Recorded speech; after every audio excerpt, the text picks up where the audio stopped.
श्री राधे हरे कृष्णा। कैसे आप सभी? आशा करता हूँ कि अच्छे होंगे। तो आज का जो हमारा टॉपिक है वो है माता विरजा के ऊपर, विरजा गोपी के ऊपर जितने भी लांछन लगाए गए हैं उसका खंडन।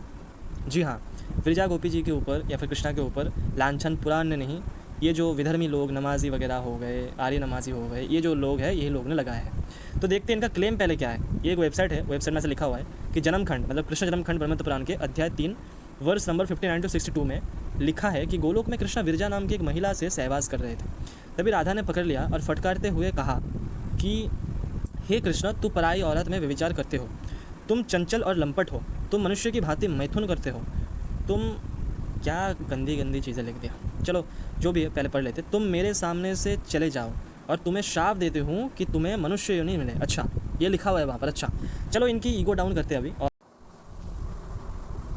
और अभी कुछ म्लेच्छ सेक्टेरियन लोग भी जो अपने आपको शैव कहते हैं, भगवान शिव के भक्त कहलाते हैं, वो भी नमाजियों को भी पापा बोलने लग गए हैं और इस तरह प्रमाण जो है वो दिखाते हैं और कृष्ण भक्त को अपमान करने की कोशिश करते हैं कि देखो भाई यही लिखा है वो लिखा है। चलो इनको भी हम देंगे, बताएंगे कि क्या है क्या नहीं, ठीक है ना, और रुलाएंगे इनको भी।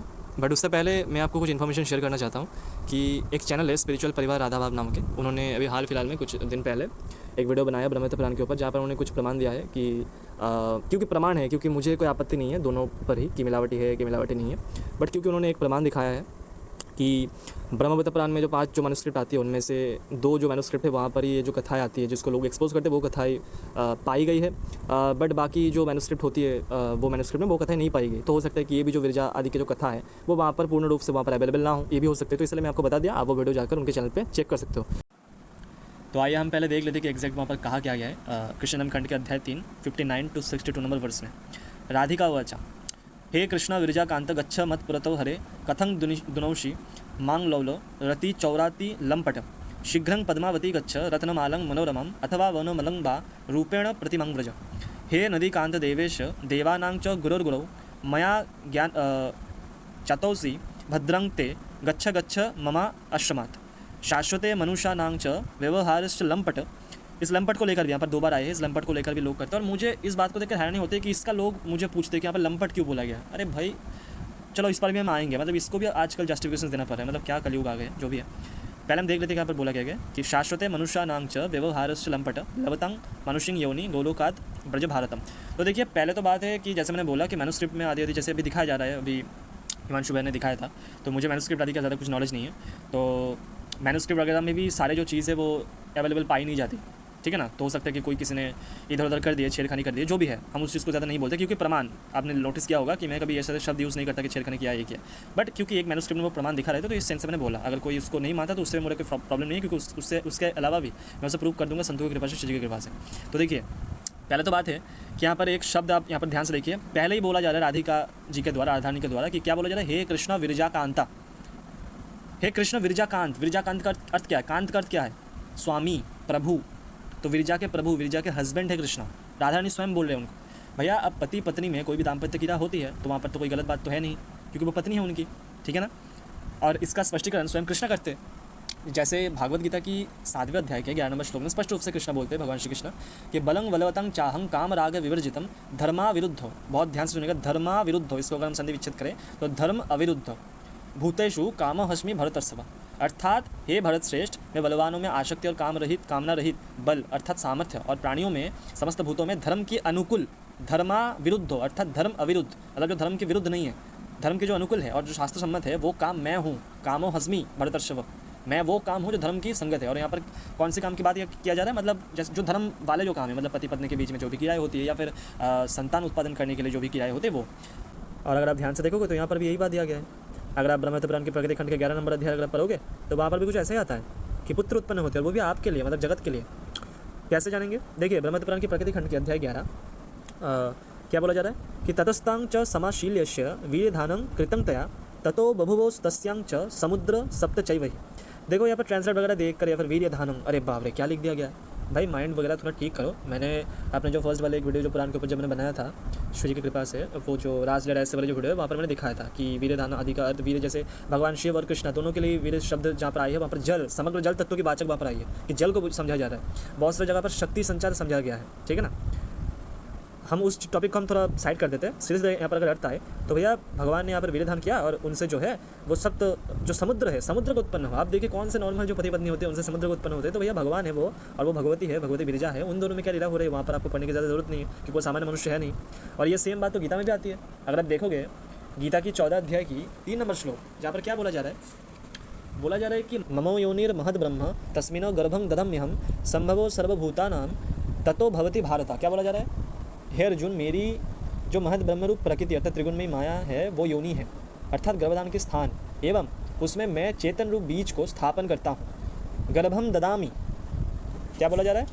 गर्भम ददाम्यहम, मैं वहाँ पर चेतन रूप जो बीज होते हैं उसको स्थापन करता हूँ और उससे ही सभी प्राणियों की उत्पत्ति होते हैं। तो भैया क्रिएशन प्रोसेस है ना। और वही चीज़ यहाँ पर देखा जाए, देखो भाई समुद्र, 7 समुद्र की यहाँ पर उत्पत्ति होती है उनसे। तो भैया हाँ, कौन सा ऐसा सामान्य मनुष्य है या फिर सामान्य स्त्री है जिनसे मतलब क्या बोलते हैं उसे 7 मतलब समुद्र की उत्पत्ति होगी? तो भैया जगत की क्रिएशन से ही है।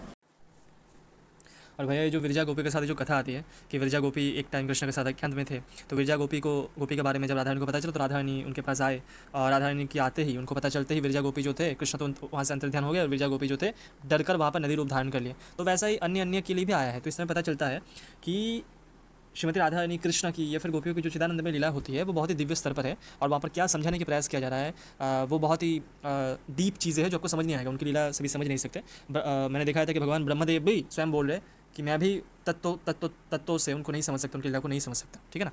और जैसे प्रकृति खंड में मैं आपको एक चीज़ दिखा देता हूँ। प्रकृति खंड में 11 नंबर अध्याय में ये सेम चीज़ आया कि शांति नाम के गोपी थी। तो शांति नाम के गोपी के साथ जब भगवान कृष्ण एक टाइम बैठे हुए थे, उनकी संग कर रहे थे, तो उस टाइम जो थे राधा रानी को पता चला तो राधा रानी वहाँ पर दौड़ कर आई और राधा रानी के आने की खबर से ही शांति गोपी जो थे वहाँ पर भयभीत हो गई। तो वो क्या करी, वो कृष्ण में विलीन हो गए। परित्यज्यं भिया शांतिर्देहं परित्यज्य भिया लीना त्वयि प्रभु, ठीक है ना।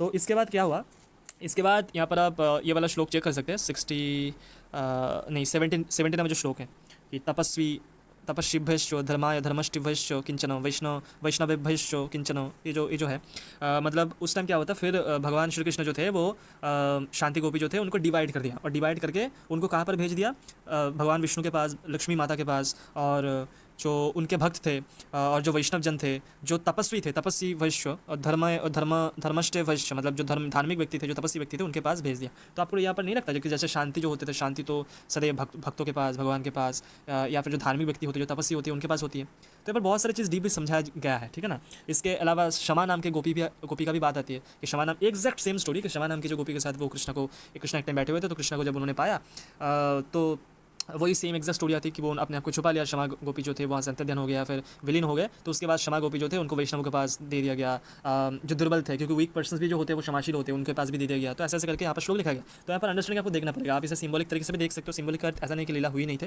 बट उसके पीछे तात्पर्य है क्या समझने की कोशिश किया जाए ऐसे भी। अदरवाइज इस लीला के जो डीप अर्थ है, अगर रस की दृष्टि से देखो तो वहाँ पर पहुँच नहीं होगा नॉर्मल व्यक्तियों का। बड़े बड़े ज्ञानी तपस्वियों को भी प्रवेश नहीं हो, तो आप तो मतलब नॉर्मल हो। तो इसलिए मैं इसे समझा रहा हूँ। और देखिए विरजा गोपी की और कृष्ण की जो कथा आती है यहाँ पर, जैसे मैंने दिखा है कि क्रिएशन प्रोसेस कैसे उनसे 7 समुद्र का प्रकट होती है, 7 समुद्र का जन्म होती है। तो ये सारी चीज़ जो है ना, इसे कभी ये मत समझेगा कि कृष्ण के बीच में या फिर गोपियों के बीच में जितने भी लीला है वो कोई मैथुन धर्म है कि क्रिएशन की वजह से, हाँ चलो यहाँ पर तो क्रिएशन से, बट वहाँ पर मैथुन की वजह से वहाँ पर क्रिएशन किया गया है। तो ऐसा बिल्कुल ही नहीं है। उसका हम कुछ लॉजिक के बेसिस पर हम कुछ आपको दिखाएंगे। जैसे महाभारत की एक जगह है, महाभारत की शांति पर्व में 207 नंबर अध्याय में यहाँ पर बोला गया है। देखिए 38 नंबर श्लोक, जहाँ पर बोला जा रहा है कि ना चौशं मैथुनो धर्मो बभुवो भारतर्षभ संकल्पादेवो चेतसामपत्यमुपपद्यते। हे भारतर्षभ, पहले के लोगों में मैथुन धर्म की प्रवृत्ति नहीं हुई थी। इन सबको संकल्प से ही संतान पैदा होती थी। और इसके बाद फिर यहाँ पर लिखा गया कि तदंतर त्रेतायुग के 39 नंबर 40 नंबर श्लोक कि तदंतर त्रेतायुग के समय आने पर स्पर्श करने मात्र से संस्पर्श जायते प्रजा, स्पर्श करने मात्र से संतान की उत्पत्ति होने लगी। नरेश्वर, उस समय के लोगों में भी मैथुन धर्म का प्रचार नहीं हुई थी। इसके बाद नरेश्वर, द्वापर युग में प्रजा के मन में मैथुन धर्म का सूत्रपात हुआ। राजन, उसी तरह कलयुग में भी लोग मैथुन धर्म को प्राप्त हुए। तो यह सबको प्रमाण मिलता है कि जो सत्ययुग थे, मतलब जो पहले के टाइम थे ना, पहले के टाइम में मैथुन धर्म नहीं था। त्रेता युग में भी जस्ट स्पर्श करने से संतान की उत्पत्ति होती थी। द्वापर युग में मैथुन की प्रचार होने लगी, मन में आने लगे, और कलयुग में पूरी तरह लोग इसमें डूब गए, पूरी तरह यही प्रोसेस बन गया। तो मैं आपको बता देता हूँ कि ये जो क्रिएशन प्रोसेस, जो 7 समुद्र आने की जो बात यहाँ पर किया गया है, तो ये जो है ये काल की प्रोसेस से बियॉन्ड है। मतलब सत्य, त्रेता, द्वापर, कली, ये जो जगत की क्रिएशन होने के बाद ये सिस्टम्स लागू होती है, ठीक है ना, पहले से नहीं है। पर जो क्रिएशन प्रोसेस है, अवतरण, जैसे 7 समुद्र का प्रकट होना, उसके बाद फिर अवतरण होगा, वहाँ पर श्राप की भी कथा आती है कि उन्हें श्राप मिलेगा कि तुम सॉल्टी वाटर बन जाओ, और ऐसे करके आता है कि वो अवतरण करेंगे। तो उनका पृथ्वी पर, ब्रह्मांड पर अवतरण ही नहीं हुआ था, ठीक है ना।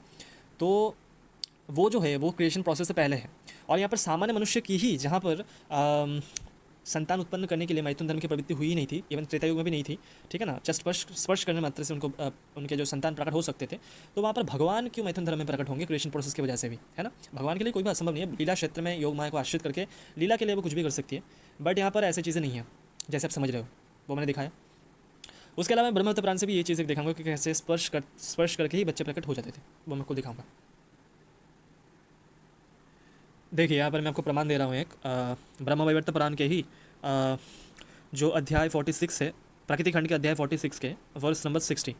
ब्रह्मणो बचनं श्रुवा जरत्कारु मुनीश्वर चक्रे तन्नाभि संस्पर्श योगाद्वय मंत्रपूर्वकम the sage Jaratkaru then listen to the words of the Brahma and reciting the mantra starch the navel of Manasa. यहाँ पर मनसा देवी की बात किया जा रहा है। उसके बाद देखिए the gods also then left the place pronouncing their blessings on the couple. The goddess Manasa was then immensely pleased together with Jaratkaru O best of the sages with the, मैं फिर से कह रहा हूँ कि जो इंग्लिश आदि जो शब्द इवन कई बार तो हिंदी में भी मैंने जैसे बताया कि बहुत कठिन है अर्थ निकालना, ठीक है ना।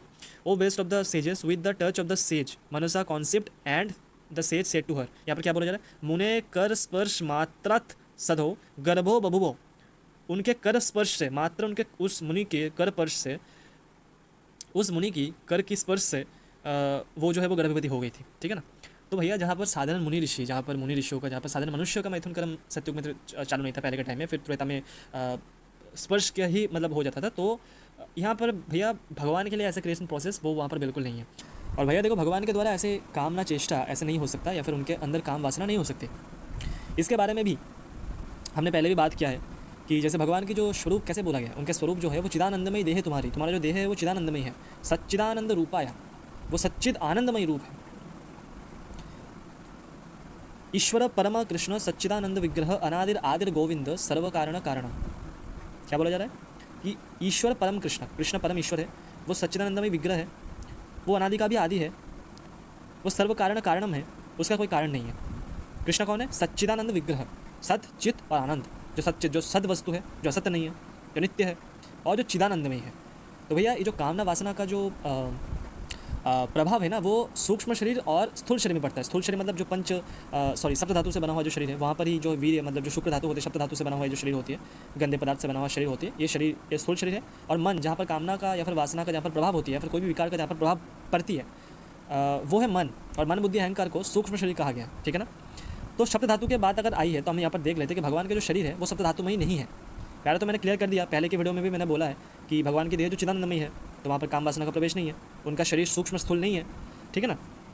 तो देखिए यहाँ पर इसका उल्लेख आता है, या पूरा कॉन्टेक्स्ट पढ़ सकते हैं, 87 नंबर अध्याय कृष्ण जन्म खंड के ब्रह्मवैवर्त पुराण 87 नंबर अध्याय, जहाँ पर ये बोला जा रहा है कि श्री भगवान कृष्ण बोल रहे हैं यो यो विग्रहधारी। देखिए यहाँ पर भाव का आदान प्रदान है, यहाँ पर भाव में भगवान मतलब खेल कर रहे हैं, तो उनको बोल रहे हैं कि अरे मैं तो वासुदेव का पुत्र हूँ, मैं तो इंसान हूँ, मैं तो प्राकृत हूँ, मेरा शरीर तो प्राकृत है, मेरा शरीर तो रक्त और वीर से बना हुआ है। आप ऐसे कैसे कह सकते हो? जैसे भागवत में एक संदर्भ आती है जहाँ पर ब्रह्मदेव उनकी स्तुति करते, तो ब्रह्मदेव को फिर वो हंसी ठट्ठा मतलब भाव, जैसे लोग समझते नहीं है ना कि भाव होती है, भावार्थ होती है श्लोक की। तो वहाँ पर ब्रह्मदेव जब उनको बोलते तो वो बोलते कि आप मुझे नारायण क्यों बोल रहे हो? मैं तो नारायण नहीं हूँ, मैं तो ग्वाल बाल हूँ, मैं तो छोटा सा गोप हूँ, ऐसा कह रहे थे वो। तो उन्होंने फिर बोला कि आप ही ओरिजिनल नारायण हो, और वहाँ पर उन्होंने बहुत ज़्यादा वहाँ पर रीजनिंग भी दिया, कारण भी दिया। तो ऐसे यहाँ पर कुछ है, आप ये पूरा पढ़ सकते हैं। तो यहाँ पर देखिए क्या बोला जा रहा है कृष्ण के द्वारा कि यो यो विग्रहधारी च प्रकृति का स्मृत देहो ना विद्यते विप्र त्वम नित्यम प्रकृति विना। कृष्ण क्या बोल रहे हैं? O Brahmin of the people having human form और the other termed as prakritika, without prakriti they can not survive. जिनके पास फॉर्म है उन्हें प्राकृतिका कहा जाता है, वो जो फॉर्म है वो प्राकृत है, प्रकृति के बिना वो सर्वाइव भी नहीं कर सकते। आप देखिए यहाँ पर सनत कुमार जी क्या बोल रहे हैं, रक्तबिंदु व दवा देहास्ते च प्रकृति का स्मृता कथं प्रकृति नाथस्य बीजस्य प्रकृति बपू। मतलब जिनके शरीर रक्त और वीर्य आदि से बना हुआ है उन्हें जो है वो प्राकृतिक कहते हैं। बट आप जो है क्या है? प्रकृति नाथस्य, आप प्रकृति के नाथ हो, आप प्रकृति को बीज प्रदान करने वाली हो, तो आपकी बॉडी प्राकृत नहीं है। सर्वबीजस्य सर्वादिर भवांश भगवान स्वयं सर्वेषाम अवताराणां प्रधानं बीजम अव्यम, सर्वेषाम अवताराणां प्रधान बीज अव्यम, समस्त अवतारों में आप फॉरमोस्ट, आप प्रधान हो और आप सभी के सीड हो, सभी के बीज हो, ठीक है ना। और इसके उत्तर में कृष्ण यहाँ पर मतलब इसके फिर वहाँ पर बोला गया है कि आप तो मतलब आपको इटर्नल हिसाब से आपको बोला जाता है। फिर इस यहाँ पर देखिए हम ये वाला श्लोक पढ़ लेते हैं कि 29 नंबर जो श्लोक है वहाँ पर क्या बोला जा रहा है। सांप्रतं वासुदेवो हम रक्तवीर श्रितं बपु कथं न प्राकृत विप्र शिव प्रश्न भिपिसतम। यहाँ पर क्या बोला जा रहा है, श्री कृष्ण बोले, O Brahmin, presently I am the son of Vasudeva and my body has semen and blood as well, then how can it not be called as prakritika, why is it not proper to enquire about the welfare of the same body. वो यहाँ पर देखिए वही भाव से यहाँ पर बात किया जा रहा है, उनके साथ वो छल कर रहे, खेल रहे कि मैं तो अभी वासुदेव का पुत्र हूँ, तो क्यों मेरे शरीर में ब्लड नहीं है, सीमेन नहीं है, मतलब रक्तवीर्य आदि नहीं है, रक्तवीर्य शतई बपू। वो बोल रहा है कि मेरे जो शरीर है वो रक्तवीर्य के आश्रित है। तो सनत कुमार जी यहाँ पर बता रहे कि वासु सर्वनिवासश्च विश्यानि ईश्य लोमसु तस्य देवं परम ब्रह्म वासुदेव इति ऋत।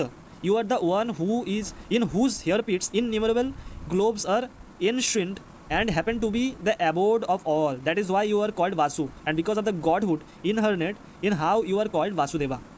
The word Vasudeva has also been repeated in the Puranas, history books, and the treatises on journeys and pilgrimages.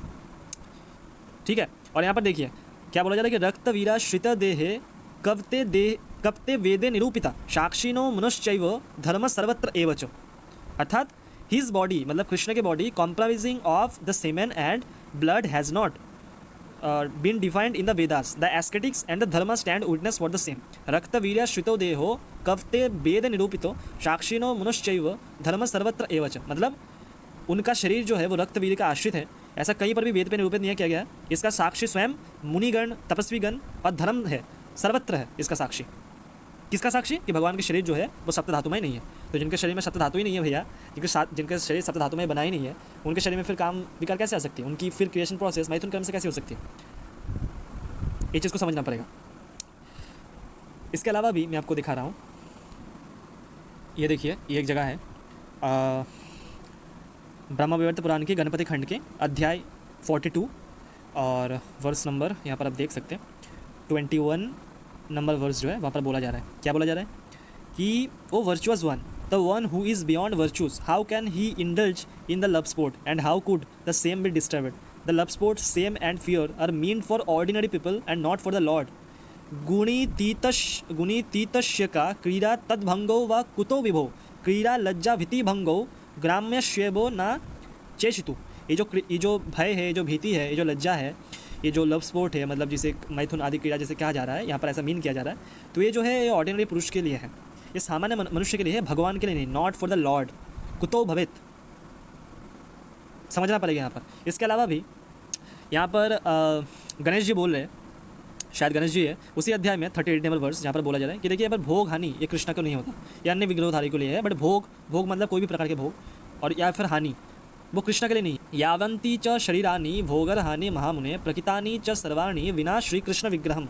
मतलब श्री कृष्ण को छोड़कर दूसरे जितने भी शरीरधारी हैं उनके लिए भोग और हानि है, कृष्ण के लिए नहीं है। तो इस 2 श्लोक से मैंने आपको दिखाया कि कृष्णा जो थे उनके लिए, या फिर भगवान जो है ये जो मैथुन आदि कर्म होती है उनके लिए नहीं है। मतलब जहाँ पर क्रिएशन की बात आती है वहाँ पर भी ऐसा नहीं है। अगर कहीं पर अगर लव स्पोर्ट शब्द अगर आती है उनके क्रिएशन में, या फिर कहीं पर अगर ऐसे शब्द आती है तो शब्दों में अंतर होती है, एक ही शब्द कई जगह पर कई अर्थ प्रकट करती है। तो मैंने ये बार बार बोला है कि कोई भी अगर इसे दिखाने की कोशिश करे, मैंने पहले भी बोला है कि वैष्णव जो अपराध होती है उनमें भी कहा गया कि राधा कृष्ण की लीलाओं में, कृष्ण की कोई भी लीला में काम दृष्टि कर देना बहुत बड़ा गुनाह है, अपराध है। मैंने करपात्री जी महाराज जी के भी वो जो पहले वाला जो ये था जहाँ पर मैंने प्रमाण दिखाया था करपात्री महाराज जी से अद्वैत परंपरा से रासलीला ऐसे वाले वीडियो में, वहाँ पर भी मैंने दिखाया था कि रासलीला के विषय में कोई भी काम बुद्धि अगर करे तो भैया उनकी बुद्धि जो विभ्रम है, ऐसा नहीं करना चाहिए। इसलिए सभी लोग जो मना करते हैं कि रास तत्व या फिर भगवान की लीला कथा को थोड़ा सूझबूझ कर गुरु कृपा से, गुरु के अंदर रहकर, या फिर जिनको वो पता है, रस तत्व के बारे में सभी को पता नहीं। तो हमने देखा श्री जी की कृपा से कि कैसे श्री कृष्ण और श्रीमती राधा या फिर गोपिन की जो लीलाएं होती है वो बहुत ही दिव्य स्तर पर है। उनकी देह चिदानंदमय है, आनंदमय है, वहाँ पर काम विकार शब्द धातु आदि का कोई स्थान नहीं है, तो वहाँ पर काम विकार भी नहीं है। उनका शरीर ना तो स्थूल है ना तो सूक्ष्म है, उन सबसे परे आनंद तत्व है, ठीक है ना। और कभी कभार ऐसे संशय लोगों के मन में आ सकते हैं। मैंने बार बार ये चीज़ प्रॉब्लम को बताने की कोशिश किया है, सॉल्यूशन करने की कोशिश किया है कि भगवान की लीला में कभी भी काम वासना का प्रवेश नहीं है। इस चीज़ को समझिएगा, ठीक है ना।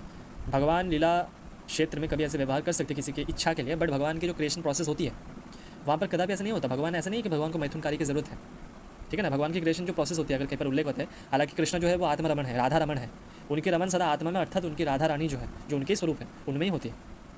तो उनकी जो लीला जहाँ पर प्रदर्शित अगर किया जाता है कि स्वान से वो लीला करती है, फिर जगत को उत्पत्ति करती है, तो जगत क्रिएशंस में कई प्रकार से उल्लेख आता है। तो कदापि ऐसे मत सोच लेना कि जो जगत की जैसे नॉर्मल जैसे कोई बच्चा जन्म लेता है तो वैसे ही जगत को उत्पत्ति हुआ या फिर क्रिएशन प्रोसेस, ऐसा बिल्कुल नहीं है।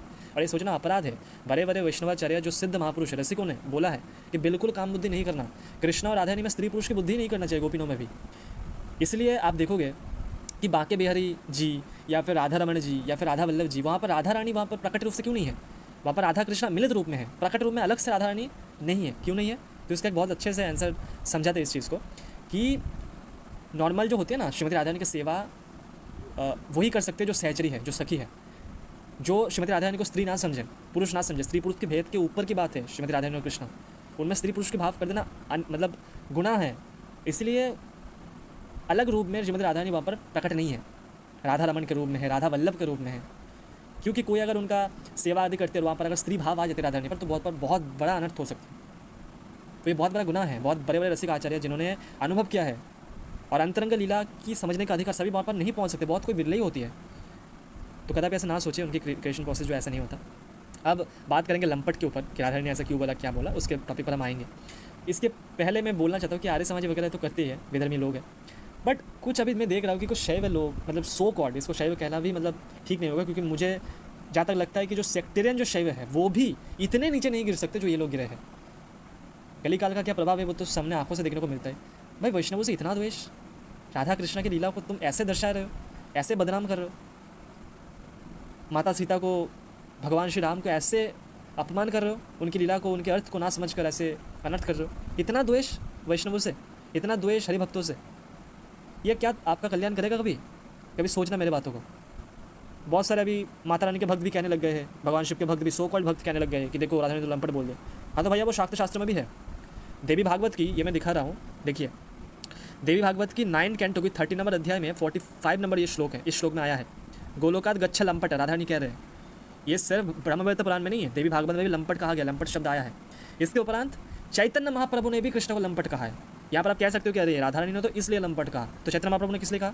तो अंतरंग स्थिति जहाँ पर आपकी पहुँच नहीं है, जहाँ पर बड़े बड़े ज्ञानियों ब्रह्म ज्ञानियों के प्रवेश नहीं है, तो आप कहाँ के हो? मैं आपको दिखाता हूँ चैतन्य महाप्रभु के जो चैतन्य शिक्षाष्टकम है, एक सेकंड,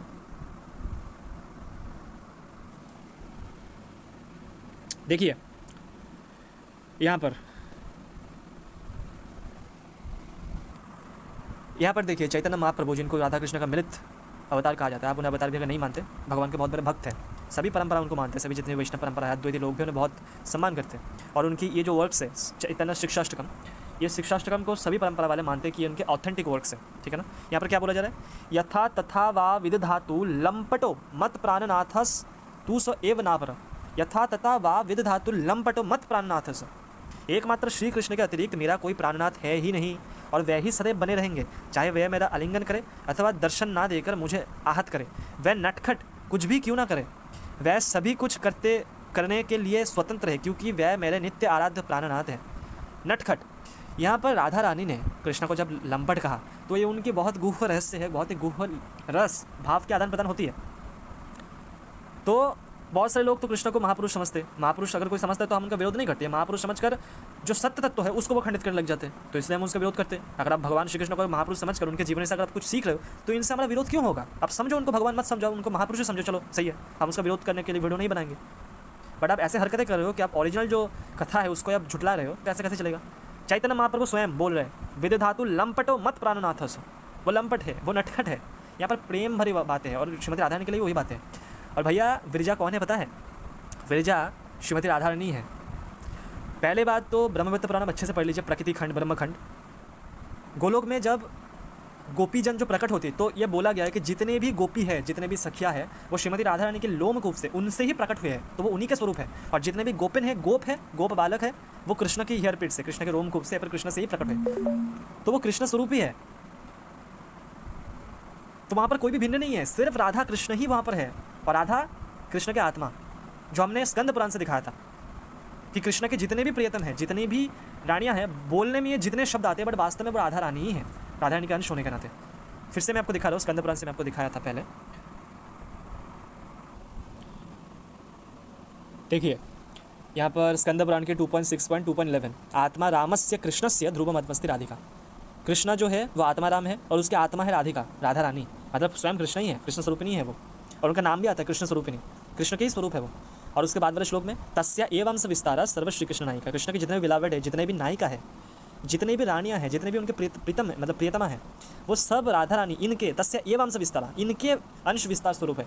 तो सबके सब जो है वो राधा रानी का ही स्वरूप होने के नाते राधा रानी वास्तव में रमन कर रहे हैं उनके साथ। ठीक है, इसके अलावा अगर इसका डायरेक्ट प्रूफ मांगो तो डायरेक्ट प्रूफ भी है, ब्रह्मविद्या पुराण में ही है। ये देखिए ब्रह्मविद्या पुराण की कृष्ण जन्म खंड की अध्याय 67 की 64 नंबर श्लोक क्या बोला जा रहा है, राधा रानी की यहाँ पर स्तुति हो रही है। ठीक है ना, या पहले आप कॉन्टेक्स्ट कर देख सकते हो यहाँ पर। अगर मुझे मिलता है तो एक सेकंड में दिखा देता हूँ।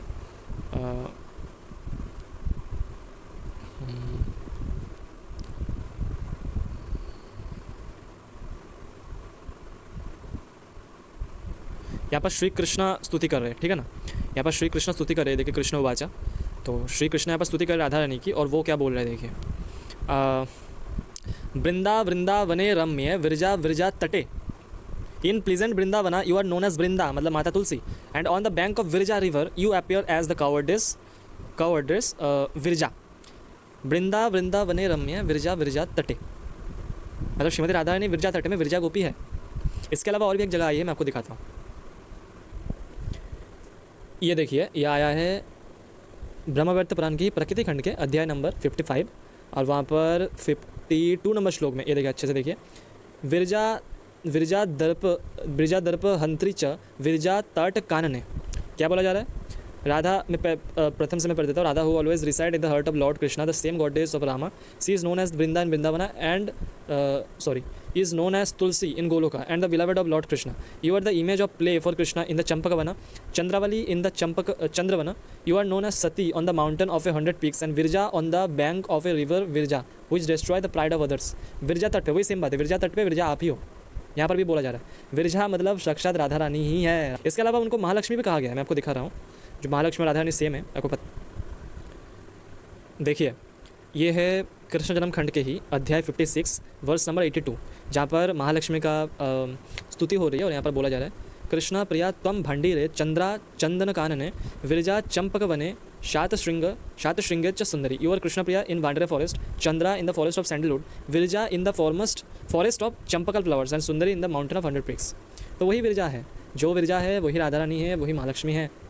तो भैया राधा रानी कौन है, कृष्ण की आत्मा, कृष्ण स्वरूपिणी है। कृष्णा और उनमें किंचित मात्र भेद नहीं है, हमने पहले के वीडियो में भी दिखाया है, राधा जो मामी वाला जो वीडियो है वहाँ पर भी हमने दिखाया है। तो भैया कृष्णा जो है वो अपने ही रूप में वो रमन कर रहे हैं, इसलिए उन्हें आत्मा रमन, राधा रमन कहते हैं। इसलिए मैं बोलता हूँ कि कृष्ण की लीला को समझना इतना संभव, इतना आसान नहीं है। ठीक है, जैसे अनजान मनुष्य जादूगर अथवा नट के संकल्प और वचनों से की हुई करामात को नहीं समझ पाता, वैसे ही अपने संकल्प और वेदवाणी के द्वारा भगवान के प्रकट किए हुए इन नाना नाम और रूपों को तथा उनकी लीलाओं को कुबुद्धि जीव बहुत सी तर्क युक्तियों के द्वारा नहीं पहचान सकता। इसके अलावा मैं आपको रेफरेंस नहीं दिखा रहा, इसका भी उल्लेख है, वहाँ पर भी उल्लेख आता है। जब विरजा लीला का जब वर्णन जब ब्रह्मविद्या पुराण में दिया गया है, तो जब विरजा जी जब कृष्णा मतलब राधा रानी के डर से जब वहाँ पर जब नदी रूप में अपने आपको कन्वर्ट कर लेते, नदी रूप में मतलब ट्रांसफॉर्म हो जाते, तो फिर कुछ देर बाद जब कृष्ण वहाँ पर आते तो फिर से वो एक रूप में इमर्ज होते हैं। और वहाँ पर लिखा गया है साक्षात कि साक्षात राधे ही व सुंदरी, सी इमर्ज एज राधा, विरजा को बोल रहे हैं। अब भैया जो नॉर्मल एक पर्सन है, नॉर्मल कोई अगर अलग कोई अगर तत्व है, राधा रूप में कैसे वो ले सकते हैं? राधा तो सर्वोपरि तत्व है, राधा रानी जो है प्रेम तत्व, सर्वोपरि तत्व है, सर्वेश्वरी उसे उन्हें कहा जाता है। तत्वन के तत्व जगजीवन श्री कृष्ण चंद्र और कृष्ण को हु तत्व वृषभानु की किशोरी है। तो राधा तत्व जो है प्रेम तत्व है, प्रेम का मूर्त विग्रह है। तो उन्हें राधा का रूप और कोई कैसे ले सकता है ना? बाहरी अगर रूप अगर धारण भी कर ले तो उसमें वो चमक, वो तत्व का वो बोध नहीं होगा, कृष्ण तो तुरंत पहचान जाएगा। बट वहाँ पर डिस्क्राइब किया गया कि साक्षात राधा ही वो सुंदरी। तो ज़्यादा बुद्धि लगाने की ज़रूरत नहीं है। देखो क्या है ना कि कहीं पर अगर लिखा हुआ है कि मैं कामातुर होकर, सपोज मान लीजिए कि कहीं पर अगर ऐसा शब्द आता है, मैं अगर ऐसे लिखा हूँ कहीं पर कि मैं कामातुर होकर अपने हाथ को चूम रहा हूँ, ये क्या कहीं पर सुनने में गलत लगेगा आपको? मैं कामातुर होकर अपने हाथ को चूम रहा हूँ, यहाँ पर कहाँ गलत है? तो राधा रानी कृष्ण का ही स्वरूप है, उनसे भिन्न नहीं है। राधा रानी स्वयं कृष्ण है और कृष्ण स्वयं राधा, उन दोनों में कोई डिफरेंस नहीं है। इवन त्रिदेव बड़े बड़े देवता भी उनका डिफरेंस नहीं समझ सकते कि कौन कृष्ण कौन राधा। वो बोल रहे, देवता बोल रहे कि वेद भी इसका निर्णय नहीं कर सकते कि आप में से कौन राधा कौन कृष्ण है। कभी राधा कृष्ण बन जाते तो कभी राधा कृष्ण, कभी कृष्ण राधा, सॉरी। तो वो अपने ही स्व सुख का अनुभूत कर रहे हैं, अनुभूति ले रहे हैं। राधा कृष्ण में कोई अंतर नहीं। और माता विरजा जो है वो साक्षात श्रीमती राधा रानी है, उनके अंश स्वरूपा है। तो राधा रानी ही विरजा रूप में प्रकट हुई है और ये उनका खेल है, वैसे भाव का आदान प्रदान करती है। और देखो भैया, वो महापुरुष हो या फिर ईश्वर हो, वो बाहर वालों के लोगों के लिए है, घर वालों के लिए नहीं है, ठीक है ना। मेरे पिता राष्ट्रपति है या फिर मेरे पिता एसआई है, पुलिस कमिश्नर है, कुछ भी हायर पोजीशंस पर कुछ भी है, तो वो बाहर वालों के लिए है। बाहर वालों को उसको सम्मान के साथ उन्हें बात करना पड़ेगा, घर वालों के लिए नहीं। मैं उनके साथ उनको कभी भी कुछ भी मांग सकता हूँ, उनके साथ मैं कभी भी कुछ भी बोल सकता हूँ। मेरे माता जो है वो मेरे पिता को कभी भी कुछ भी बोल सकती है। उनके बीच में अंतरंग, बाहर में जब बड़े बुजुर्ग रहेंगे तो उनके सामने जो है सम्मान आदि सब कुछ रहेगा, अंदर भी सम्मान रहेगा, बट रस का आदान प्रदान तो होती है ना भैया। तो भाई श्रीमती राधा रानी और कृष्ण अंतरंग, वहाँ पर वो एक ही तत्व है। उन दोनों में क्या लीला हो रही है वो आपको ज़्यादा दिमाग लगाने की ज़रूरत नहीं है। तो बस इतना ही कहना चाहता हूँ कि राधा स्वयं कृष्ण है, कृष्ण स्वयं राधा, और जितने भी गोपिन है सब उन्हीं के ही रूप है। वो लीला प्रकट करने के लिए, को हम भविष्य में लीला प्रकट करने के लिए अपने को बहुत रूपों में कर दिया है, उनके अंश होने के नाते या फिर उनके ही स्वरूप है, ठीक है ना। तो वहाँ पर उनके जो भाव है, अब जो सामान्य जो इंसान होती है, सामान्य इंसान अगर कभी अगर ऐसे होता है तो वो अगर कोई अपनी वाइफ होते हुए अगर किसी और के साथ अगर मतलब ऐसे अगर कोई संबंध बनाए, तो वहाँ पर जो उनके जो वाइफ है और जो द्वितीय जो स्त्री है, वो दोनों भिन्न तत्व है, वो दोनों भिन्न इंसान है। बट यहाँ पर भिन्नता नहीं है, ये तो रस आस्वादन करने के लिए उनके बीच में वो रस का वर्णन नहीं कर सकता आप। क्या मतलब बड़े बड़े लोग नहीं कर सकते, आप कहाँ के होते हो। तो इसलिए ज़्यादा बुद्धि मत लगाइए। अगर पसंद नहीं है ये सारी चीज़ें तो भाग्य, आपको कोई बोलने के लिए भी नहीं आ रहा, आपकी कान पे जाके कोई नहीं बोल रहा कि तुम राधा कृष्ण को मानो, तुम रास को मानो, तुम ये कथा सुनो। और देखो मेरे वीडियो में आके कुछ ऐसे लोग कमेंट करते हैं कि आप तो बात का जलेबी बना रहे हो। तो भैया क्लास 1 के जो बच्चे होते हैं ना, फिर जो किंडरगार्टन के जो बच्चे होते हैं, जो नर्सरी क्लास के जो बच्चे होती है, उनके सामने अगर आप फिजिक्स केमिस्ट्री की अगर बुक रखोगे या फिर क्लास 10 की अगर आप बुक्स रख दोगे, अगर मैथ रख दोगे, तो उन्हें वो जलेबी ही लगेगा कि क्या बोल रहा है, क्या सूत्र दिखा रहा है। अरे भाई मेरे सीट तो फट रहा है। तो वैसे आप अभी बच्चे हो, और जैसे हमने पहले ही बताया कि आप तो बच्चे मतलब किंडरगार्टन नर्सरी वगैरह छोड़ दो, आप तो स्कूल ही नहीं गए हो, आप तो स्कूल से मतलब विपरीत दिशा पर भाग रहे हो। तो इसलिए अच्छे से रहिए। और देखिए ये वीडियो जो है, और देखिए ये जो वीडियो है ना, वो भक्तों के प्रति वर्धन के लिए बनाई गई है कि भक्त लोग जो इसे जाने। तो इसी के साथ हम वीडियो को एंड करते हैं। श्री राधे, हरे कृष्णा।